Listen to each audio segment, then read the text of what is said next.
Olá, muito obrigado a você que nos prestigia em mais este Saber Direito Responde.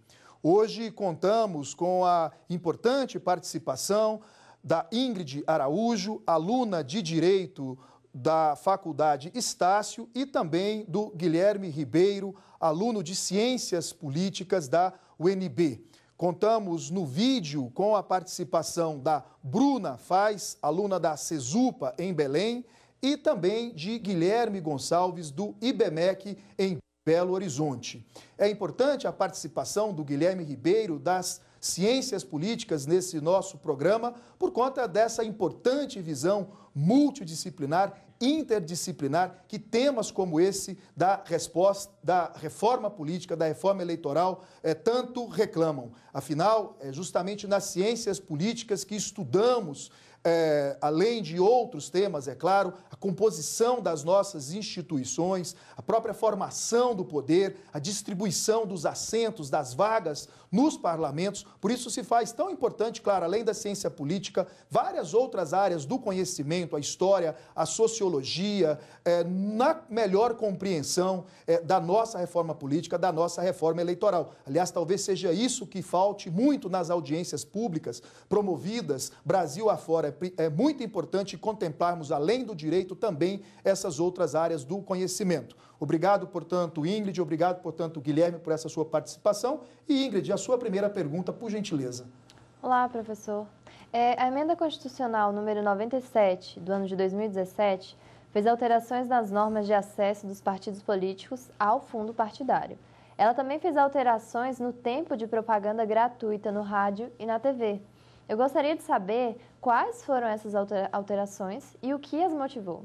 Essa sua pergunta é muito importante, Ingrid, porque ela diz justamente com um dos temas da reforma eleitoral, da reforma política, foi objeto das nossas aulas nos módulos. E essas mudanças no acesso ao tempo de rádio e televisão, no acesso aos recursos do fundo partidário, diz exatamente com o estabelecimento pela Emenda Constitucional 97 de 2017 de uma cláusula de desempenho. Pois bem, e o que é essa cláusula de desempenho ou cláusula de barreira?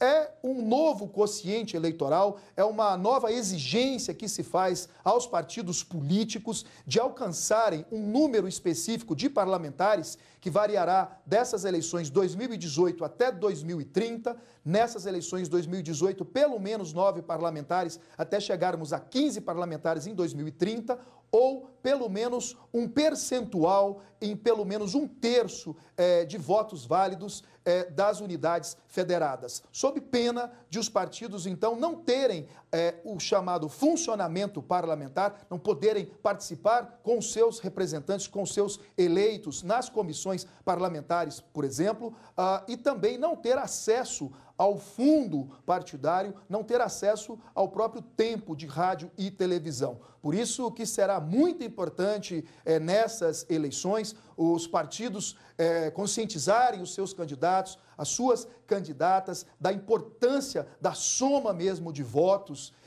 amealhar o maior número de votos possível para tentar garantir com isso esse número mínimo de parlamentares, sob pena justamente de não ter acesso a recursos importantes do fundo partidário, tão importantes para a manutenção dos partidos e para as próprias campanhas eleitorais, e também não ter acesso ao próprio tempo de rádio e televisão.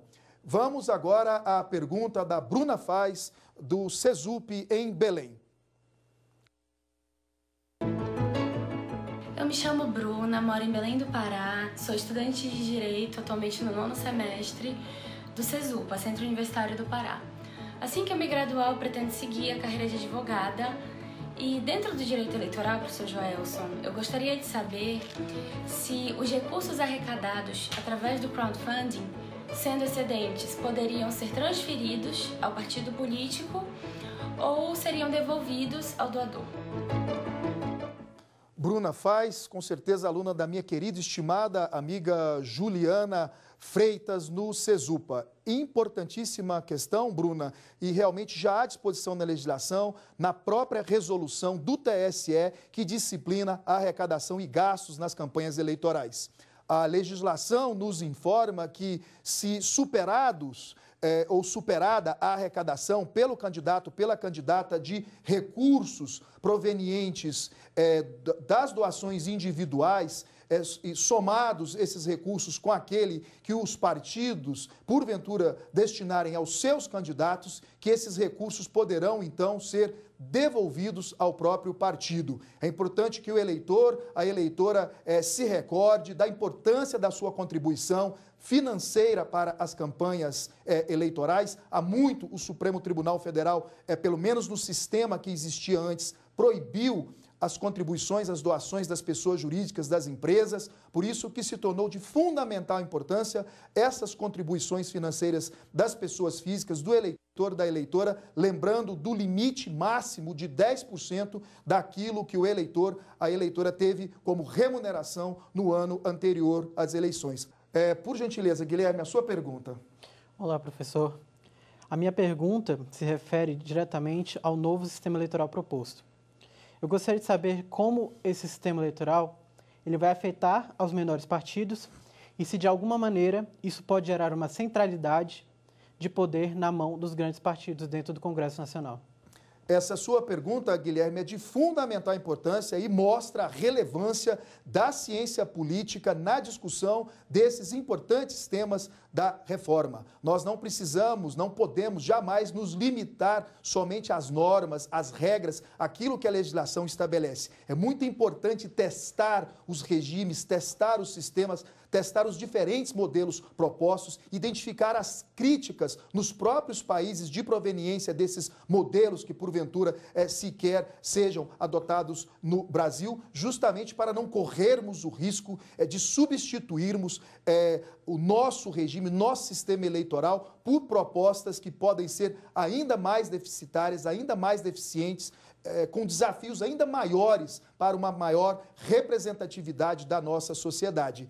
E é bem verdade, Guilherme, que realmente, da maneira como as reformas vêm sendo conduzidas, enfatizei isso muito durante as aulas no nosso módulo, com a redução do tempo de campanha eleitoral, com a redução do tempo da propaganda eleitoral no próprio rádio e na televisão, com essa autonomia dos partidos políticos, sem que a própria legislação defina critérios de distribuição, pelo menos isonômicos, desses recursos, que são recursos públicos, tanto do fundo partidário quanto do fundo especial de financiamento das campanhas, deixando a critério dos partidos a estipulação dessas diretrizes da distribuição desses recursos, sabendo que, pelo menos nesse momento, falta muito de democracia interna dos partidos, em que os filiados, as filiadas possam participar efetivamente de convenções em que esses critérios seriam definidos. Claro que isso pode ter um impacto enorme nos pequenos partidos.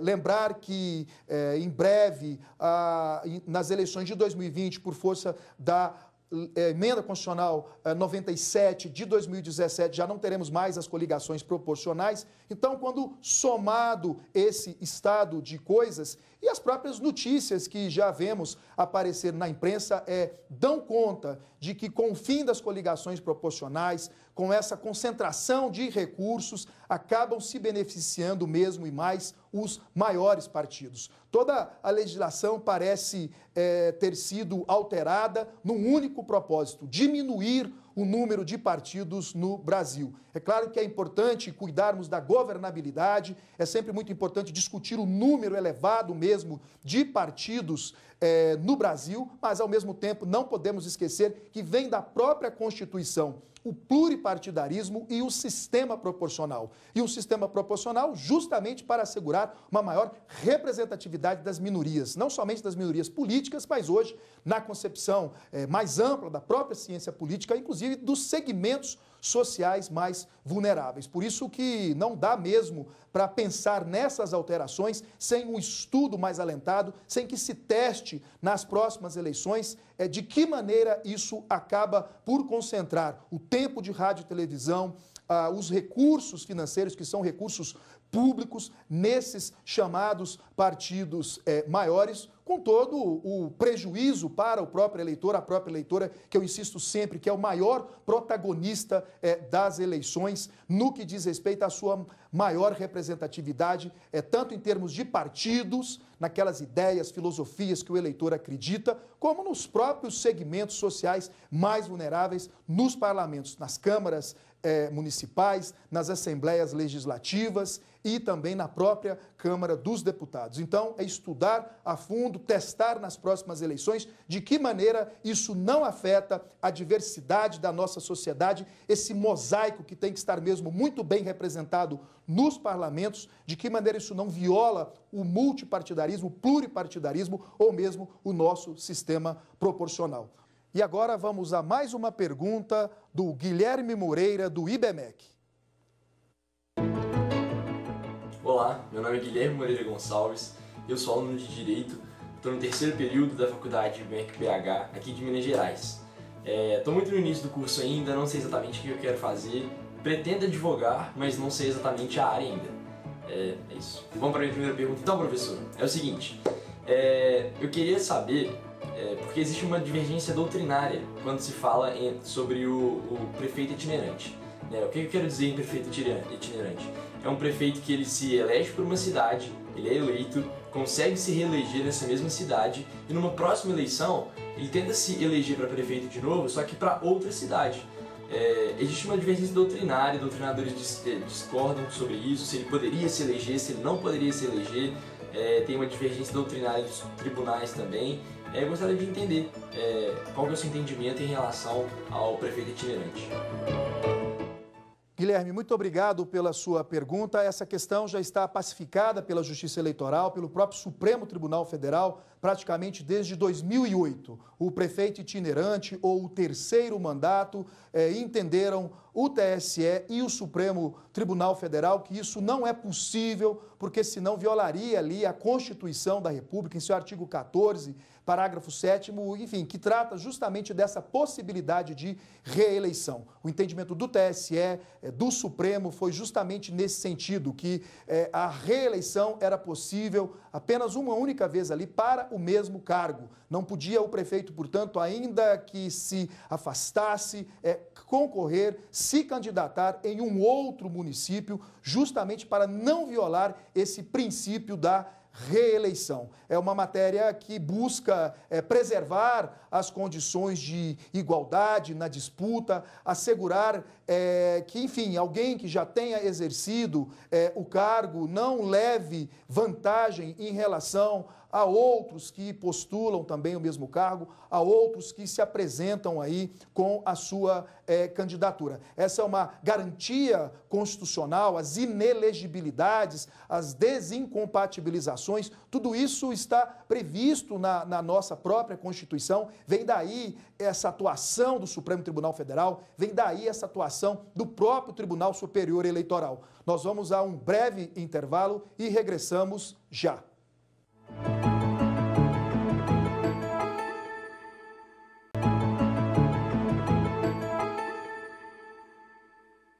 Estamos de volta com o nosso Saber Direito Responde. Ingrid, por gentileza, mais uma pergunta. Professor, ainda sobre a emenda número 97, a respeito das coligações partidárias, qual é o posicionamento da emenda? Essa sua pergunta é muito importante, Ingrid, porque nos lembra que a partir de 2020 já não serão mais possíveis as coligações proporcionais. Eu dizia durante os módulos da importância de uma verdadeira educação para a cidadania, das campanhas da própria Justiça Eleitoral de informação dos eleitores, para que se possa distinguir o que são as eleições majoritárias, o sistema majoritário do sistema proporcional. Lembrando que as eleições majoritárias são aquelas em que escolhemos o presidente, a presidente da República, os governadores, os prefeitos e até os senadores. E o sistema proporcional diz com a escolha dos nossos deputados, das nossas deputadas federais, estaduais, distritais e também dos vereadores. Será muito importante analisar o quadro definido nessas eleições de 2018 para se tentar, de algum modo, antecipar o que será a nova composição partidária do país com o fim das coligações proporcionais. Em 2014, se fez um estudo com a composição do Congresso eleita à época e vários partidos não conseguiriam eleger os seus representantes, ou seja, muitos dos deputados eleitos não teriam o mandato justamente por conta do fim da coligação. Se tivéssemos o fim da coligação já naquela época, muitos não teriam conseguido se eleger. E, voltando um pouco ao que o que o Guilherme nos perguntava antes, Guilherme Ribeiro nos perguntava antes sobre a representatividade, a concentração de poder nos grandes partidos, o que se verificou nesse teste, Guilherme, foi justamente isso, que mais uma vez, se não tivéssemos as coligações, os grandes partidos seriam os que mais ganhariam deputados, deputadas na sua bancada. Então, claro, como nós falamos de pluripartidarismo, como nós falamos de um sistema proporcional que quer uma maior representatividade nos parlamentos, será de fundamental importância, Ingrid, analisar esse quadro de 2018 para tentar estimar aí os efeitos nas eleições de 2020, que por força da Emenda Constitucional 17 de 2017 não permitirá mais as coligações proporcionais. Bom, vamos agora a mais uma pergunta da Bruna Faz, da Cesupa, no Pará. A minha segunda dúvida diz respeito ao impulsionamento de posts em mídias sociais. Qual seria a sanção para o impulsionamento de informações desabonadoras de candidatos da oposição, além, é claro, do direito de resposta em igual proporção? É importante, primeiro, Bruna, lembrar justamente desse direito de resposta. Nós não podemos esquecer que só porque a internet permite todo esse acesso, essa ferramenta fácil de disseminação de informações, que se pode, como vemos hoje, lamentavelmente, e muito nos grupos sociais, se disseminar o ódio, as informações falsas, sabidamente inverídicas, as ofensas. É muito importante que o eleitor, a eleitora, também, não só os candidatos, os partidos, cuidem para o uso com muita inteligência dessa importante ferramenta que é a internet. Não reproduzindo ofensas, notícias falsas, esse discurso do ódio. Porque, claro, sabemos todos, não é só quem divulga, quem publica, mas quem também acaba por disseminar essas informações pode, é claro, responder pela sua conduta.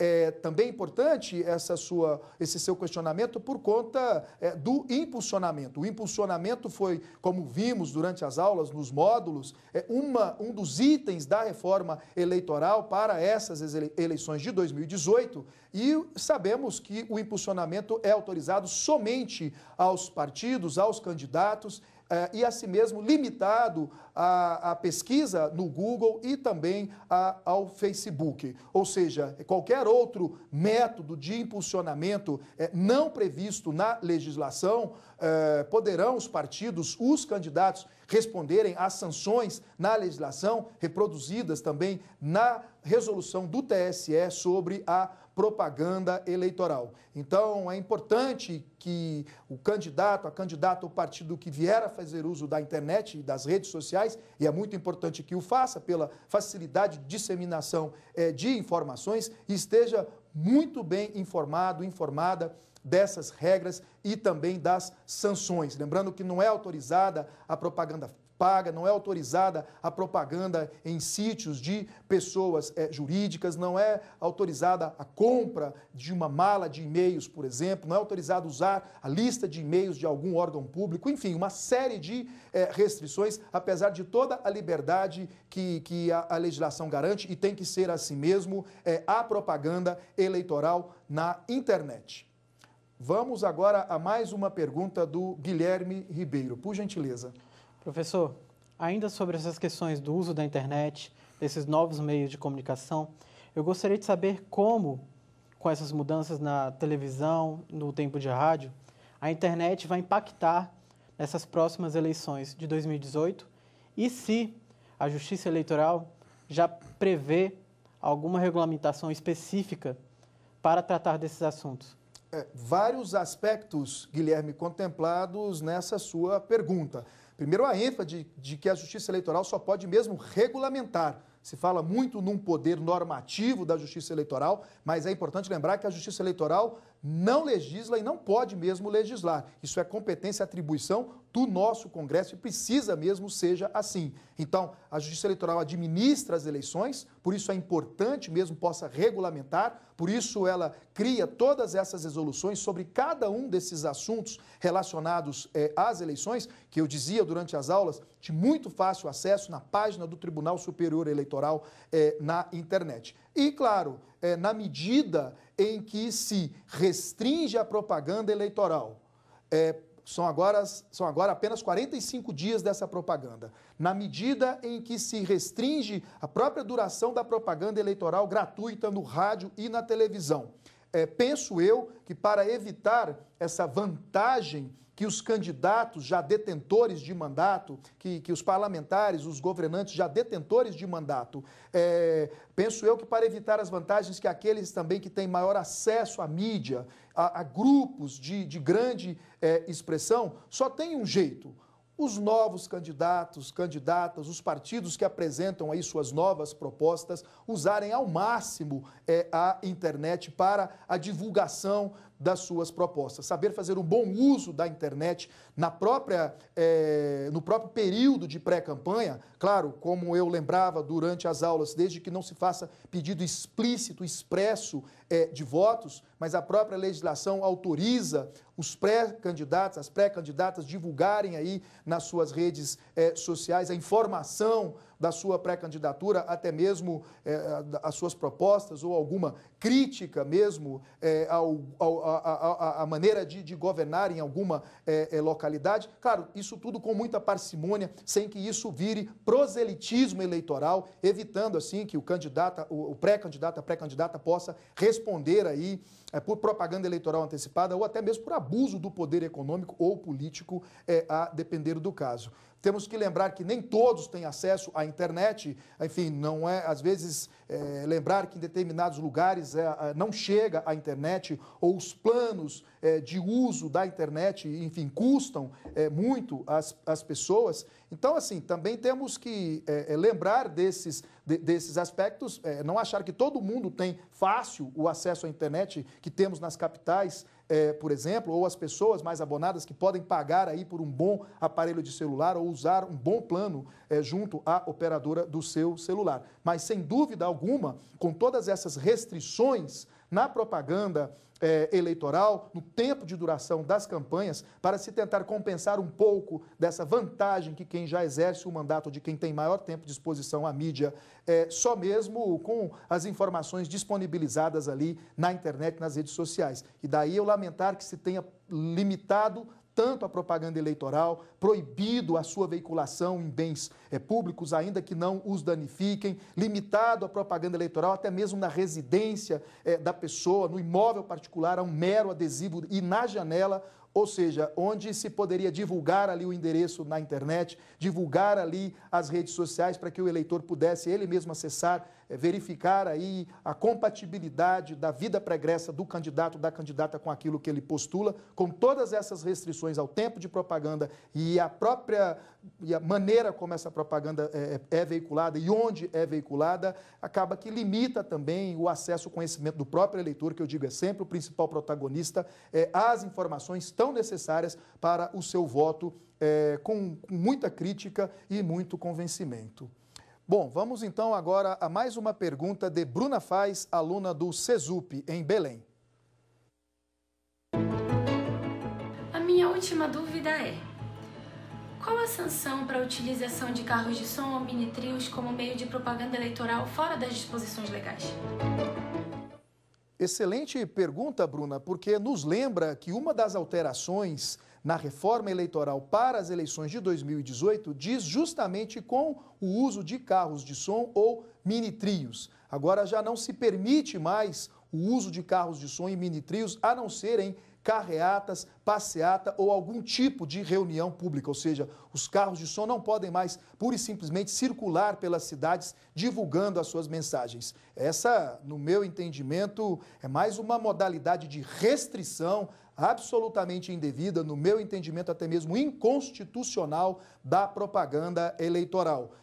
E uma mudança drástica no nosso sistema, que no meu entendimento, com todo o respeito à definição dessas restrições pelo Congresso Nacional, não respeita o direito à liberdade de expressão, o direito à liberdade de manifestação dos candidatos, dos partidos, mas o mais importante, não prestigia o eleitor no seu direito de informação sobre os candidatos, porque, claro, por meio da propaganda divulgada num carro de som, num mini-trio, desde que respeitados os decibéis, desde que respeitada aquela distância de algumas instituições oficiais, poderia levar ao conhecimento do eleitor o número do candidato, poderia levar ao conhecimento do eleitor até mesmo página da internet, das redes sociais daquele candidato, daquela candidata. E, claro, como o juiz tem poder de polícia, o eleitor, a eleitora, enfim, o partido político, o Ministério Público poderá denunciar alguma irregularidade no uso desse carro de som,